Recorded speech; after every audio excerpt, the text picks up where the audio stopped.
तो ये है दी रॉयल ओपेरा हाउस, और पूरा एकॉस्टिक किया हुआ है और पूरी शांति है यहाँ पर।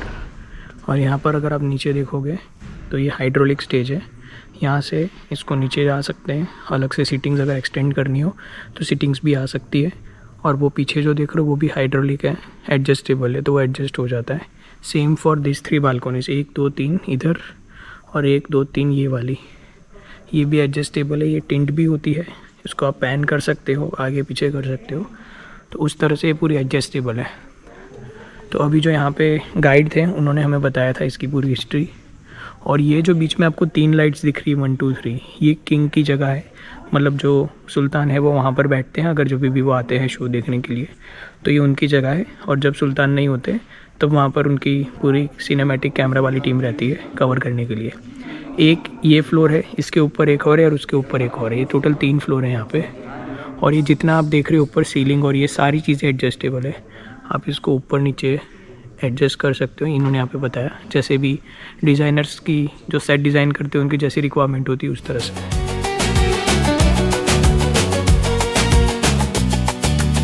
रॉयल ओपेरा हाउस में अगर कोई भी इवेंट होता है तो उसके लिए यहाँ पर कुछ रूल्स एंड रेगुलेशंस है। वो ये है कि आपको फॉर्मल पहनना कंपलसरी है। जो भी अगर बाहर के लोग आते हैं, ऑडियंस जो भी आती है, उनके लिए फॉर्मल पहनना कंपलसरी है। सूट ब्लेज़र आप जो भी पहनना चाहो पहन सकते हो, बट फॉर्मल इज़ कंपलसरी। और यहाँ के जो ओमानी लोकल पीपल है उनके लिए जो ओमान का ट्रेडिशनल ड्रेस है वो पहनना कंपलसरी है। और इन्होंने ये भी बताया कि अगर आप आ रहे हो और अगर आपके पास अटायर नहीं है तो आप यहाँ से विदाउट कॉस्ट जो ओमानी अटायर है वो लेकर भी ये शो यहाँ पर कोई भी इंजॉय कर सकते हो। और लिटरली रॉयल्टी अगर आप देखोगे नेक्स्ट लेवल, मतलब ऐसा लग रहा है कोई बहुत बड़े विला में या कोई पैलेस में आ चुके हो। हर एक तरह से इन्होंने एक एक चीज़ पे डिटेलिंग में वर्क किया हुआ है।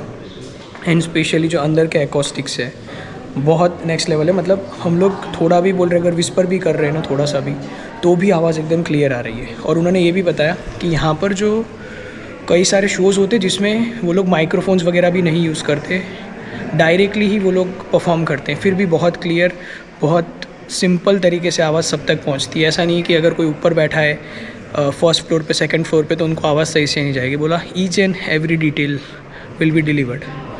तो अगर आप ओमान आ रहे हो, भले इसकी टिकट थोड़ी सी महंगी है 3.3, but you can visit once over here, because एक बार आके यहाँ का जो फील है, एटमॉस्फेयर है, वो आप अगर एक्सपीरियंस करोगे तो मज़ा आएगा। मुझे पर्सनली पसंद है क्योंकि म्यूज़िक रिलेटेड थोड़ा सा वर्क करता हूँ, तो वो सारी चीज़ों का देखने का शौक़ है, इसलिए मैं यहाँ पे आ गया।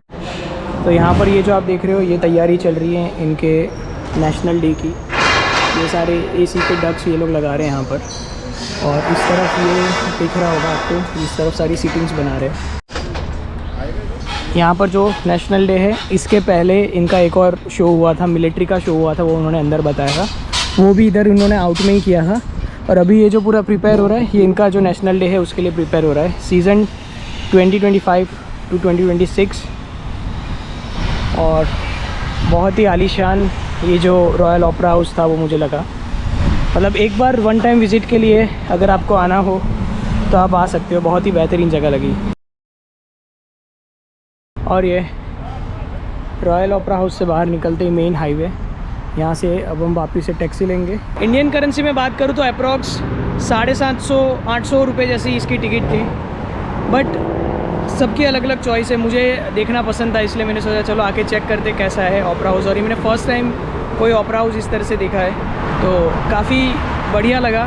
मतलब सीटिंग इसमें जो थी वो 1000 प्लस लोगों तक की सीटिंग थी, एंड ईज़िली 1000 लोगों से ज़्यादा वो एकोमोडेट कर सकते हैं जब वो एक्सटेंड करते हैं सीट्स वगैरह। तो जब आप यहाँ पर आओगे, विज़िट करोगे, तो यहाँ पर एक गाइड यहाँ पर साथ में रहेगा जो आपको इसकी हिस्ट्री के बारे में, कब बना था, कैसे बना था, प्लस यहाँ पर क्या क्या फ़ीचर्स है, क्या क्या फैसिलिटीज़ मिलती है, वो सारी चीज़ों के बारे में बताएंगे। तो यहाँ पर रोड्स का सिस्टम कुछ ऐसा है, उस तरफ वाली जो लेन है अगर उसमें आप जाते हो और 120 से अगर नीचे चलाते हो तो चालान है, तो मतलब आपको 120 की मिनिमम स्पीड यहाँ पे रखनी पड़ेगी।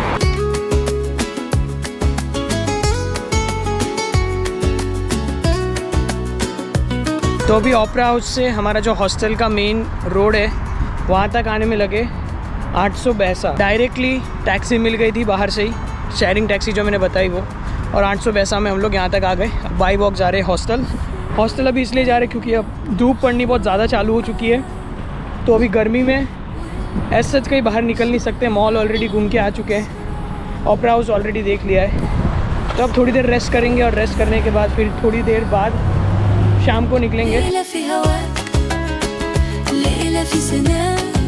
तो अभी यहाँ के एक लोकल कैफ़े में गए थे। कैफ़े में कंपैरेटिवली जो हम नॉर्मली खाते बाहर जो रेस्टोरेंट्स वगैरह में, उससे थोड़ा सा बिल ज़्यादा आया। वो बना 4.2 रियाल, ऑलमोस्ट 950-1000 रुपये जैसा बना, जो नॉर्मली अगर आप इंडिया में भी कहीं पर भी जाओगे तो कैफ़े में इतना बन ही जाता है। और ये तो ओमान है। और हमने ऑर्डर किया था 2 कैपेचिनो और 1 फ्रेंच फ्राइज, उसका बिल बना था हमारा 4.2 ओमानी रियाल, जो बनता है 950 रुपये।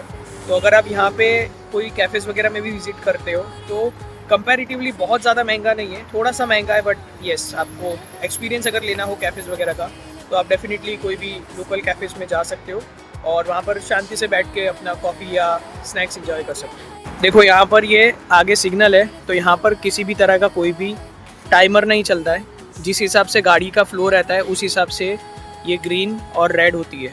तो आप देख सकते हो यहाँ पर सिर्फ रेड लाइट है, यहाँ पर कोई भी टाइमर नहीं चल रहा है।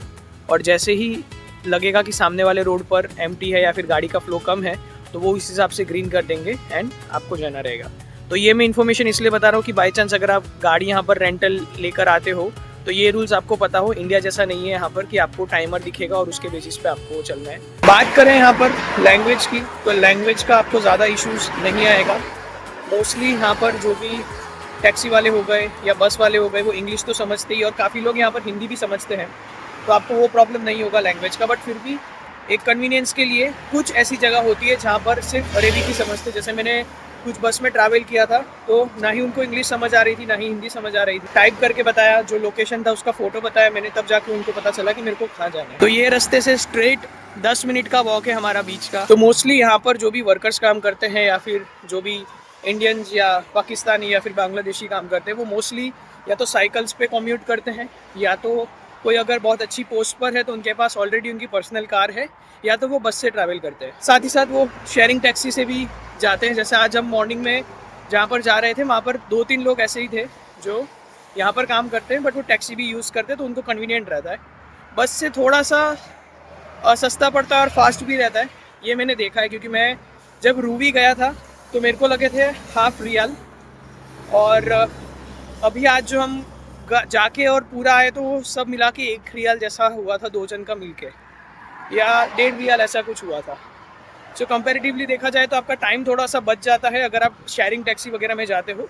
और अगर आपने ऑलरेडी यहाँ पर कार रेंट की हुई है तो आपके लिए तो कन्वीनियंस है ही। और ओमान में जगह जगह पर आपको इस तरह से बड़े बड़े marts, hyper marts, super markets ऐसे देखने मिल जाएंगे। ये बीच है सामने की तरफ बट पूरा अंधेरा हो चुका है। बीच साइड आए तो सही बट मेन पॉइंट जो है वो आगे की तरफ है, तो थोड़ा अभी हम आगे की तरफ जाएंगे बट पॉसिबल नहीं लगता यहाँ पे कुछ शूट कर पाएंगे बिकॉज पूरा अंधेरा है।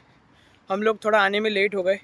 थोड़ा सा पहले आते ना, जब थोड़ा सा सनसेट का टाइम था तब बहुत अच्छा यहाँ पे व्यू और फोटोग्राफी वीडियोग्राफी आ सकती थी। तो देखो अभी जो आए थे हम वो वहाँ पर जो लाइट्स दिख रही है वहाँ से पूरा चलते हुए इस तरफ आए और अभी यहाँ से इस तरफ से इस साइड जा रहे हैं पूरा स्ट्रेट। देखो यहाँ का मैं सिंपल सिनेरियो बताता हूँ, यहाँ का नहीं किसी भी कंट्री का। आप कहीं पर भी जा रहे हो, कुछ नहीं समझ आ रहा है, आपके पास इंटरनेट नहीं है, वहाँ के जो लोकल पब्लिक है या फिर जो भी आपको फर्स्ट पॉसिबल पर्सन मिलता है उनसे आप पूछ सकते हो। अभी जैसे पीछे हमारे एक अरबिक कपल था, यानी यहाँ का जो लोकल कपल था, वो हमने पूछा कि यहाँ पर बीच का मेन पॉइंट क्या है, तो वो रुके, फिर दोनों कपल ने समझाया आप यहाँ से आगे जाओ, आगे की तरफ एक पॉइंट है और एक पीछे की तरफ भी है। तो बस ये है कि आपको पूछना आना चाहिए। आप थोड़ा प्रॉपर वे में रिस्पेक्ट से पूछिए किसी को भी, तो कोई भी आपको अच्छे से रिप्लाई देगा और समझा के आपको जहाँ जाना है। कई बार ऐसा भी होता है कि जहाँ आपको जाना है अगर वो गाड़ी में जा रहे हैं ऐसा कुछ है तो आपको ड्रॉप भी कर देंगे, बट वो है कि आपको थोड़ा सा पोलाइट वे में उनसे पूछना पड़ेगा जो भी आपका कंसर्न है वो। तो ये एक पॉइंट है और जहाँ मैं खड़ा हूँ उसके एग्जैक्ट पीछे की तरफ पार्क बना हुआ है। यहाँ पे सभी लोग अपने बच्चों को लेकर आए। ये एग्जैक्टली बीच के सामने फुटबॉल की कोचिंग चल रही है। लाइटिंग कंडीशन थोड़ी सी कम है बट आप अंदाज़ा लगा सकते हो कि कितने बड़े बड़े यहाँ पर विलास है।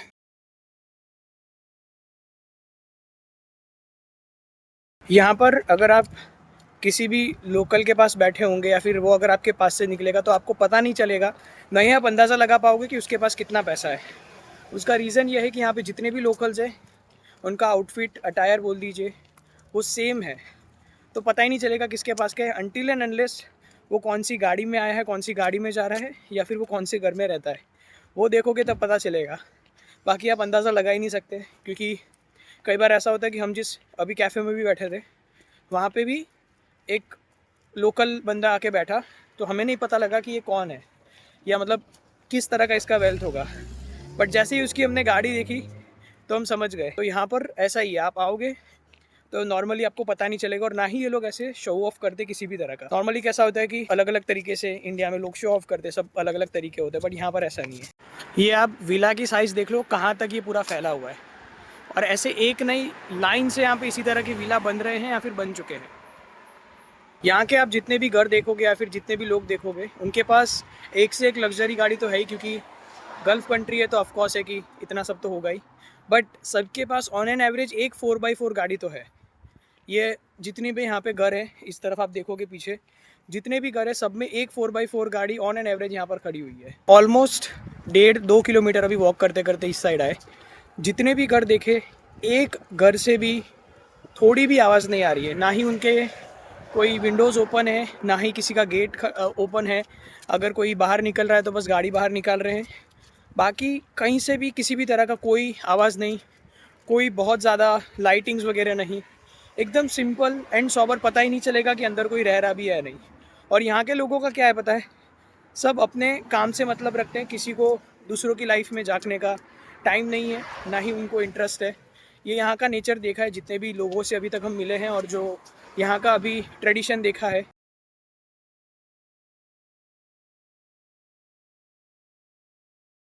अभी जो ये पीछे आप जितनी भी शॉप्स देख रहे हो, उसमें से लगभग 15-20 शॉप होगी, उसमें से कम 7-8 तो चॉकलेट्स की शॉप है, ये रोड पे भी, और ये जो सामने वाला रोड है इस पर भी। जो अभी हम बीच साइड गए थे, वो बीच का नाम है अजीबा, अजाइबा भी बोलते हैं, अजीबा मैं बता रहा हूँ आपको। तो अगर आप घूमने आना चाहो अजीबा बीच, तो मेक श्योर करना आप या तो थोड़ा अर्ली मॉर्निंग आना तो धूप नहीं लगेगी, या तो फिर सनसेट होने के टाइम पर आना, तो आपको काफ़ी बढ़िया यहाँ पर व्यू मिलेगा। देखो ये सामने इतना बड़ा चॉकलेट का शोरूम है, उसके बाजू में भी चॉकलेट का शोरूम है, और इस तरफ भी आपको 4-5 जो शॉप्स दिख रही है सारे चॉकलेट के शोरूम्स है। ये आपको जो सामने स्टारबक्स दिख रहा है, ये कॉर्नर का बंगलो है शायद, उसको पूरा मॉडिफाई करके इन्होंने रिकंस्ट्रक्ट करके पूरा इस तरह से शॉप का फील दिया हुआ है। ऐसा यहाँ पर एक नहीं, जितने आप लाइन से देखोगे सभी जगह पर आपको इसी तरह से एक्सटीरियर देखने मिलेगा।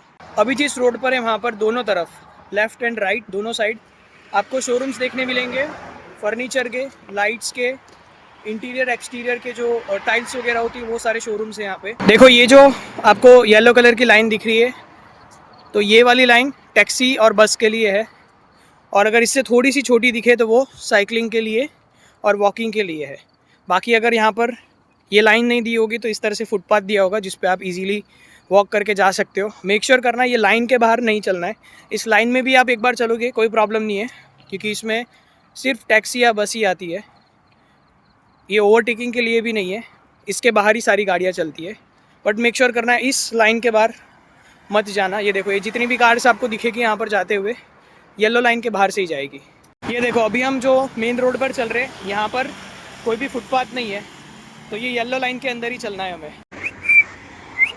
ये है यहाँ का चाइना पांडा मार्केट एक्सपो, जिसमें चाइना की बहुत सारी आइटम्स आपको मिलेगी। ये चाइना वाले मार्केट में आप जितनी भी चीज़ें देख रहे हो सारी चाइना से है, और यहाँ पर इनके चाइना के जो प्रेसिडेंट है उनका भी फ़ोटो इन्होंने मेन डेस्क पर लगा के रखा है। तो जितनी चीज़ें देख रहे हो सारी इन्होंने चाइना से यहाँ पर लाकर ये पूरा मार्केट बनाया हुआ है, जिसका नाम है चाइना पांडा एक्सपो। असलान भाई हमारे साथ, जो कि यहाँ पर ऑलमोस्ट कई सालों से रह रहे हैं और काम कर रहे हैं, तो इसके बारे में, ये वाले मार्केट के बारे में बताइए। ये मार्केट जो भी क्वालिटी होती है यहाँ पर पूरी एक्सपोर्ट क्वालिटी होती है। ओके। क्योंकि यहाँ पर ऐसा, यहाँ पर जब सामान मटेरियल जब भी आता है यहाँ पर टेस्टिंग होती है। अच्छा ऐसा है, तो कुछ भी ये फेक मटेरियल या वैसा कुछ भी नहीं सेल कर सकते? फेक मटेरियल रहेगा तो फिर ये कंटेनर आपका सीज हो जाएगा? सीज नहीं हो जाएगा, सीधा गार्बेज में जाएगा। अच्छा ऐसा है। इवन फूड हो या फिर राइस हो या फिर कोई भी चीज़ हो, स्पाइसेस हो, लेंटिल्स हो या फिर कोई भी प्रोडक्ट हो, पहले वेरीफाई होगा। और ये जितने भी क्वालिटी दिख रहे हैं ना, ये क्वालिटी अश्योरेंस इन लोग के पास सर्टिफिकेट होना चाहिए। अच्छा, फिर ही सेल कर सकते हैं? हाँ, फिर ये लोग है ना फिर सेल कर सकते हैं, अदरवाइज इन लोग के पास कोई राइट्स नहीं है सेल करने का। ओके, मतलब यहाँ पर एक एक रखी हुई चीज़ सारी चाइना से आई हुई है, मतलब A to Z। या फर्नीचर देख रहे हो, स्लाइडर्स देख रहे हो, चप्पल्स देख रहे हो, स्लीपर्स देख रहे हो, तो पूरे पूरे सेक्शंस बना के रखे। और ये जितने भी प्रोडक्ट्स हैं यहाँ पर, ये सारे भी चाइना से आए हुए हैं। नॉर्मली अगर आपने रील्स वगैरह में जो बैग्स वगैरह देखे होते हैं इस तरह के, चाइना के जो वीडियोस आते हैं उसमें, तो ये सारे इस तरह के बैग्स आपको यहाँ पर मिल जाएंगे। और काफ़ी अच्छी क्वालिटी, ऐसा भी नहीं है, ये देखकर ही पता चलता है काफ़ी अच्छी क्वालिटी के बैग्स है। तो ये जो चाइना मार्केट है, सारी चीज़ें चाइना की और बहुत ही अच्छी क्वालिटी की थी। यहाँ पर हमने एक चीज़ देखी थी, वो थी एक कॉर्न था, उसको एकदम एयर टाइट पैक करके रखा था, तो ऐसा लग रहा था पहले कि वो साबुन है, कॉर्न टाइप में कुछ साबुन है। तो हमने उसको पूछा कि ये क्या है, ये एडिबल है या नहीं, मतलब खा सकते हैं या नहीं उसको। तो उस पर लिखा होता कि इसको 220 डिग्री पे आप बॉईल करो और उसके बाद आप खा सकते हो। और यहाँ पर जो स्टोर मैनेज कर रही थी वो थी फिलीपींस से। तो पहले एक्चुअली उसका बाई फेस हमको देखकर लगा कि वो चाइनीज़ है, क्योंकि पूरा चाइना का स्टोर था इसलिए।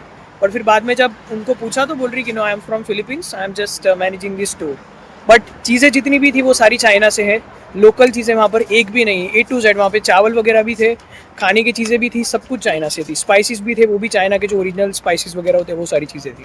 तो ड्रैगन गिफ्ट सेंटर है, यहाँ पर आपको 1.50 से लेकर सारी गिफ्ट आइटम्स मिल जाती है, राइट? चीज़ें मिल जाएंगी आपको, ओके। इवन क्लॉथ्स वगैरह भी मिल जाएंगे। हाँ हाँ, क्या बोलते हैं, स्नीकर, जैसे नॉर्मली वो हमारी $1 $2 शॉप होती है उसी तरह का है यहाँ पर। जैसे Okay. टेमू वगैरह होता है, अली एक्सप्रेस होती है, राइट राइट राइट। सेम ऐसी शॉप है। ये वाली जो बिल्डिंग आप देख रहे हो ये है यहाँ का गवर्नमेंट स्कूल।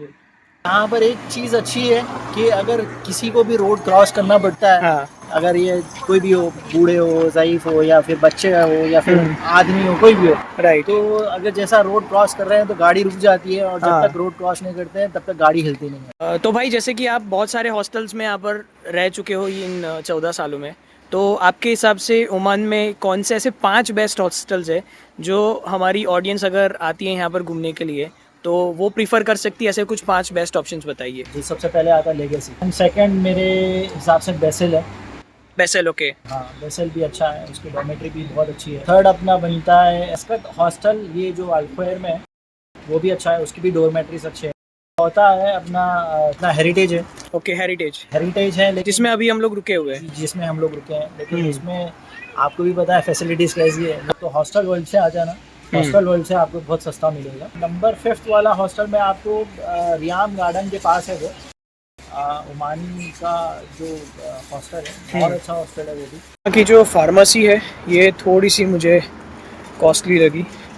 मुझे हो गई थी सर्दी तो मैं मेडिसिन लेने गया था। 1.1 रियाल का उन्होंने टैबलेट दिया, जिसमें अराउंड 10 टैबलेट या 10 या 12 टैबलेट होगी। 1.1 रियाल यानी होते ऑलमोस्ट 250 रुपये इंडिया के। And same tablet I guess अगर मैं इंडिया में लेने जाऊँगा तो इतना कॉस्टली नहीं होगा। बट हाँ, ये प्राइस है जो मैं सिर्फ प्राइसिंग का पॉइंट बता रहा हूँ, इसके पीछे कोई दूसरा मोटिव नहीं है।